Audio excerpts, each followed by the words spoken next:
நீங்க இருக்கிற இடத்தை திருச்செந்தூரா மாத்த முடியும். அதை எப்படி மாத்துறதுன்னா, புள்ளித்தலையில் எறும்பது போல குளையும் என் உள்ள துயரை ஒழித்து அருள்வாய்.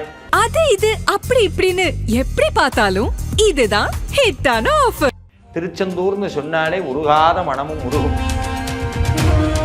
ஒருத்தன் எப்படியாவது வாழ்க்கையில முன்னேறணும்னு முருகன் முடிவு பண்ணிட்டாருன்னா நேரா கயிறு கட்டி இழுத்து கொண்டு போய் ஒரு இடத்துல நிக்க வைப்பார். அது எதுனா திருச்செந்தூர். உங்களுடைய தலையெழுத்தை முருகப்பெருமான் மாற்ற இருக்கிறார். உன்னுடைய பார்வையில நான் எறும்பை விட சின்ன உயிர், ஆனா உன்னுடைய கருணை என்ன தெரியுமா, நீ எறும்பை கூட காப்பாற்றணும்னு எறும்பு கூட்டா கூடி வந்து நிற்கக்கூடிய கருணையில மிகப்பெரியவன். திருச்செந்தூர்ல சாமியினுடைய திருவருள் ஒன்றல்ல ரெண்டல்ல கொட்டி கிடக்குது. அவர் முகத்தை பார்த்துட்டோம்னா போதும், இந்த வாழ்க்கையினுடைய மொத்த நோக்கம் முடிஞ்சு போச்சுடா. அப்படி ஒரு பேரானந்த பெருநிலை வரும். அதுல திருச்செந்தூர் திருப்புகள் நிறைய இருக்கிறது.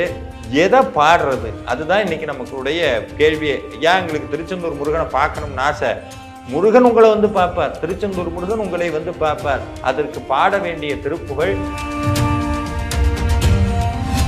அருணகிரிநாதர் ஞானியர்களுக்கெல்லாம் ஞானி. அந்த ஞான முகத்தோடு அதோ முகத்தோடு காட்சி கொடுத்து நடன காட்சி கொடுக்குகிறார். இந்த அற்புதமான திருப்புகளை தினந்தோறும் வீட்டில் நீங்க பாடினீங்கன்னா உங்க வீட்டினுடைய பூஜை அறை திருச்செந்தூராக மாறும். பன்னீரிலை விபூதி உங்களை தேடி வரும். நாளிக்கணனுடைய தீர்த்தம் உங்களுடைய வீட்டு தீர்த்தமாக மாறும். இப்படி நிறைய அதிசயங்கள் நடக்கும்.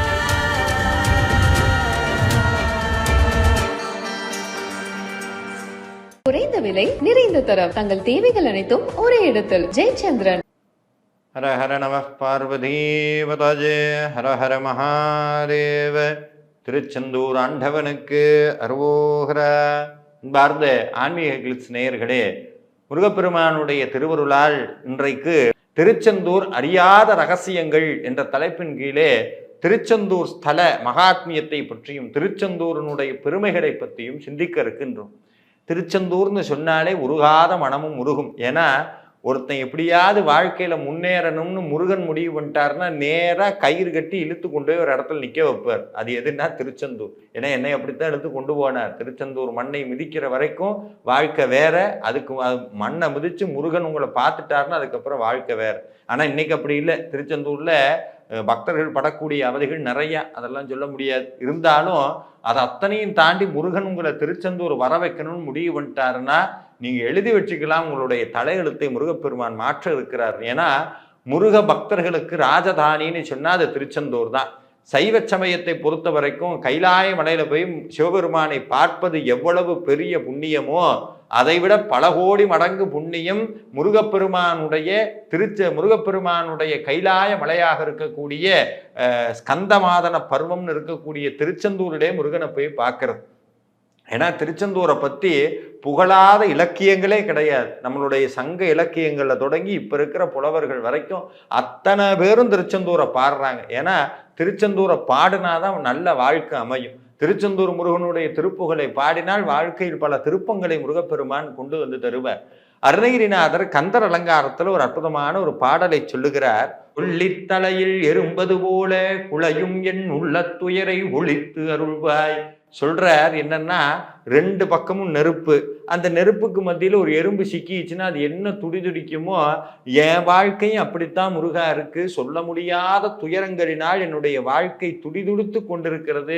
என்னை எப்படியாவது காப்பாற்றணும்னு அவர் கேட்ட அடுத்த நிமிடம் சொல்லக்கூடிய வார்த்தைகள், ஒரு கோடி முத்தம் தெண்டி குளிக்கும் கடல் செந்தில் மேவிய சேவகனே, வள்ளிக்கு வாய்த்தவனே, மயிலேறிய மாணிக்கமே. சொல்றார், ஒரு கோடி முத்தம், நிறைய முத்துக்கள் தெள்ளி கொளிக்கக்கூடிய திருச்செந்தூர் கடலிலே நிற்கக்கூடிய வீரனே, என்னை காப்பாற்றணும்னு கேட்கிறார். நுட்பத்தை பாருங்க.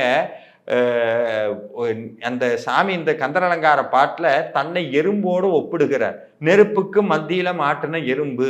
அந்த எறும்பை காப்பாற்றணுங்கிறக்கா யாரை கூப்பிடுறாரு தெரியுங்களா? வீரனை கூப்பிடுறார். வீரன் எவ்வளவு பெருசு, எறும்பு எவ்வளவு பெருசு. சாமி சொல்றாரு, முருகா உன்னுடைய பார்வையில நான் எறும்பை விட சின்ன உயிர், ஆனா உன்னுடைய கருணை என்ன தெரியுமா, நீ எறும்பை கூட காப்பாற்றணும்னு எறும்பு கூப்பிட்டா கூடி வந்து நிற்கக்கூடிய கருணையில மிகப்பெரியவன். அதனால தேவர்கள் ஒரு பக்கம் உன்னை பூஜை பண்றதுக்கு நிற்கிறாங்க, சிவபெருமான், திருமால், பிரம்மா, இன்னும் எத்தனையோ தவத்திலே சிறந்த முனிவர்கள், ஞானியர்கள் அத்தனை பேரும் நிற்கிறதுக்கு மத்தியில இந்த எறும்பை விட சின்னதா இருக்கக்கூடிய இந்த உயிருக்கும் நீ இறங்குவ அப்படிங்கிற அந்த உண்மை தெரிந்துதான் திருச்செந்தூர் ஆண்டவனே உன்னை நான் கூப்பிடுறேன்னு சுவாமி அற்புதமான ஒரு நுட்பத்தை பாடியிருப்பார். அது மட்டும் இல்லாம முடிக்கும் போது மயிலேறிய மாணிக்கமேன்னு பாடியிருப்பார். மயில் மேல வரக்கூடிய மாணிக்கங்கிறார். மாணிக்கம்னா வெளிச்சத்தை தரக்கூடியது. அப்படி முருகப்பெருமானுடைய திருவருள்னால அந்த உள்ள கொதித்து கொண்டிருக்கக்கூடிய அந்த வினையினால் ஏற்படக்கூடிய தீய வினைகளை எல்லாம் நீக்கக்கூடிய அற்புத மகா சேத்திரம் எதுன்னா திருச்செந்தூர். திருச்செந்தூர்ல சாமியினுடைய திருவருள் ஒன்றல்ல ரெண்டல்ல கொட்டி கிடக்குது. ஆனா இன்னைக்கு நிறைய பேர் என்ன நினைக்கிறாங்கன்னா, இன்னைக்கு திருச்செந்தூர் போனா அவ்வளோ நேரம் நிற்க வேண்டி இருக்குதே, அவ்வளோ நேரம் நம்ம பயணம் பண்ண வேண்டி இருக்குதே அப்படின்னா, ஒரு உண்மையை சொல்றேங்க. முருகப்பெருமான் உங்களை ஆட்கொள்ள வேண்டும்னு நினைச்சாருன்னா அருணகிரிநாதர் சொல்றார், திருச்செந்தூருக்கு போகணும்னு அவசியம் இல்லை, திருச்செந்தூருடைய திருப்புகளை எங்க நீ உட்கார்ந்து பாடுறையோ அந்த இடம் திருச்செந்தூரா மாறிடுங்கிறார். ஒரு நடந்த சம்பவத்தை உங்களோடு நான் பகிர்ந்து கொள்கிறேன். சமீபத்திலே இலங்கை சென்றிருந்தேன். அந்த இலங்கையில நாவலப்பட்டியில அற்புதமான ஒரு கோவில் இருக்கிறது. அந்த கோவிலுக்குள்ள போகும்போதே சண்முகர் தான் இருப்பார்.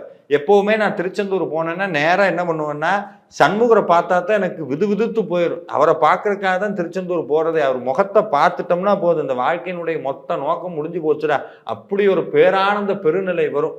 அதே நினப்பில் அந்த கோவிலுக்கு போகிறோம், சண்முகர் இருக்கிறார்.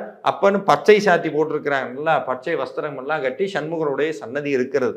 அப்போ நான் கேட்டேன், முருகா நான் பேச போகிறேன், நான் பேசுறதில்ல, என்னைக்கு நீ தான் பேச போகிற அப்படின்னு.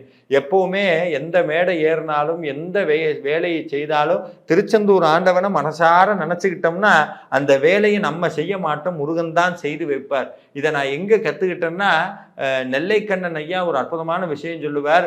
நான் என்னுடைய அம்மா காந்திமதி இருக்கா திருநெல்வேலியில், நான் எந்த மேடை ஏறினாலும் ஒரு விஷயத்த சொல்லுவேன், காந்திமதி நான் பேசுறதில்ல, உன் பையன் உன் மடியில் உட்காந்துக்குவேன், நீ தான் பேசணும் அப்படின்னு சொல்லுவார். அதே மாதிரி திருச்செந்தூர் ஆண்டவன் தான் பேசணும்னு வேண்டிக்கிட்டு தான் எந்த மேடை ஏறுறது. அப்போ சண்முகரை நினச்சிக்கிட்டு அந்த விஷயத்த சொல்லிட்டு நேராக கருவறைக்கு போகிறோம். கருவறைக்கு போனால் திரை போட்டிருக்கு. அந்த அர்ச்சகர் ஒரு வார்த்தை சொன்னார், சண்முகர்கிட்ட போவோம் அப்படிங்கிறார். இது நாள் வரைக்கும் அந்த கோவிலுக்கு பலமுறை சென்றிருக்கிறேன், ஒரு தடவை கூடி சண்முகர்கிட்ட எனக்கு தீபாவளி பண்ணி கொடுத்ததே இல்லை பிரசாதம்.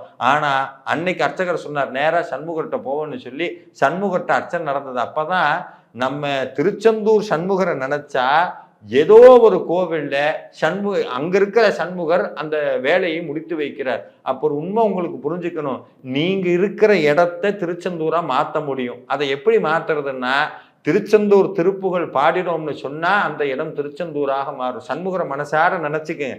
வீட்டில் கட்டாயம் திருச்செந்தூர் சண்முகருடைய படம் கட்டாயம் இருக்கணும். என்றைக்குமே இன்னைக்கும் நாங்கள் வாழ்வை மாற்றும் வேள்மாறல் வழிபாட்டில் பல ஆயிரம் அடியார்கள் கலந்து கொள்கிறார்கள். ஒவ்வொரு மாதமும் ஒவ்வொரு ஊரில் நடத்துகிறோம். அந்த வர அடியார்களுக்கெல்லாம் என்ன பண்ணுறோம்னா திருச்செந்தூர் சண்முகர் படத்தை தான் கொடுக்குறோம். ஏன்னா அந்த படம் வீட்டுக்கு வந்தாலே போதும், மித்ததெல்லாம் சாமி பார்த்துக்குவார். இன்னைக்கும் வாழ்வை மாற்றும் வேல்மாறல் வழிபாட்டில் ஒரு அதிசயம் நடக்குங்க. ஒவ்வொரு ஊர்லேயும் பண்ணுறோம், பல லட்சங்கள் செலவாகிறது. அது எல்லாம் திருச்செந்தூர் ஆண்டவன் தான் கொடுக்குறேன். அந்த வழிபாடு தொடங்குவதற்கு முன்பாக எங்கேயாவது ஒரு பக்கம் இருந்து திருச்செந்தூர் பன்னீரிலை ஊறி பிரசாதம் வந்துடும். அது முருகனுடைய உத்தரவு. இன்ன வரைக்கும் பொய்த்தது கிடையாது. இப்போ வரைக்கும் ஏதோ ஒரு அடியார் சொல்லிடுவாங்க, ஐயா திருச்செந்தூர் போனோம் இந்தாங்க பிரசாதம். அது எப்போ வரும்னா, வேல்மாறல் வழிபாடு காலையில் நடக்குதுன்னா அன்னைக்கு இரவு நம்ம கைக்கு வந்துடும். சாமி உத்தரவு கொடுத்துட்டார், சிறப்பாக நடக்கும். திருச்செந்தூர் ஆண்டவன் அங்கே நிற்பார். இவ்வளவு தூரம் பேசுகிற தெய்வம் திருச்செந்தூர் முருகப்பெருமான். அதில் திருச்செந்தூர் திருப்புகள் நிறைய இருக்கிறது. எதை பாடுறது, அதுதான் இன்னைக்கு நமக்குடைய கேள்வியே. ஐயா எங்களுக்கு திருச்செந்தூர் முருகனை பார்க்கணும்னு ஆசை. முருகன் உங்களை பார்ப்பார், திருச்செந்தூர் முருகன் உங்களை பார்ப்பார். அதற்கு பாட வேண்டிய திருப்புகள் தண்டையணி வெண்டயம் கிங்கினி சதங்கையுங்கிற அற்புதமான திருப்புகள். இந்த திருப்புகள் உருவான அந்த விதமே ரொம்ப ஆச்சரியமானது. அருணகிரிநாத பெருமான் தன்னுடைய வாழ்நாளில் அதிகமாக திருப்புகள் பாடிய ஒரு கோவில்களில் முதன்மையானது திருச்செந்தூர். அந்த திருச்செந்தூரில் உட்காந்து திருப்புகள் பாடணும்னு ஆசைப்படுறார். சண்முகர் நிறைய நகை போட்டுட்டு அழகாக வர்றார் வெளியே, நிறைய நகை எல்லாம் போட்டு அலங்காரத்தோடு வெளியே வர்றார். அருணகிரிநாதருக்கு ஒரு ஆசை வந்துருச்சு. என்ன ஆசை வந்ததுன்னா, முருகப்பெருமான் வேறு சிவபெருமான் வேறு கிடையாது. ஆனா இது நாள் வரைக்கும் முருகன் நடனமாடி எங்கேயுமே நான் பார்த்தது இல்லையே. உன்னுடைய குழந்தையினுடைய விளையாடல்களை நான் கண்டிருக்கிறேன், உன்னுடைய வீரத்தை நான் கண்டிருக்கிறேன், உன்னுடைய காதல் திருமணத்தை நான் கண்டிருக்கிறேன். ஆனா முருகா, உன்னுடைய அப்பா மிகச்சிறந்த நடனக்காரர், அவர் அற்புதமா ஆடுவார், அவர் ஆடுற ஆட்டம் தான் இந்த உலகமே, அவருடைய நடனம் தான் நம்மளுடைய இதய துடிப்பே. உன்னுடைய மாமா காளிங்க நர்த்தனர், அந்த காளிங்க நர்த்தனம் ஆடுறதுல உங்க மாமா வித்தகர். அம்பாள் கேட்கவே வேண்டாம், காளி தாண்டவம் ஆடுவா. ஆனா நீ மட்டும் ஏன் ஆடவே மாட்ற, எனக்காக ஒரு தடவை நடன காட்சி கொடுக்க கூடாதா அப்படின்னு அருணகிரிநாதருடைய மனதிலே ஒரு ஆசை எடுகிறது.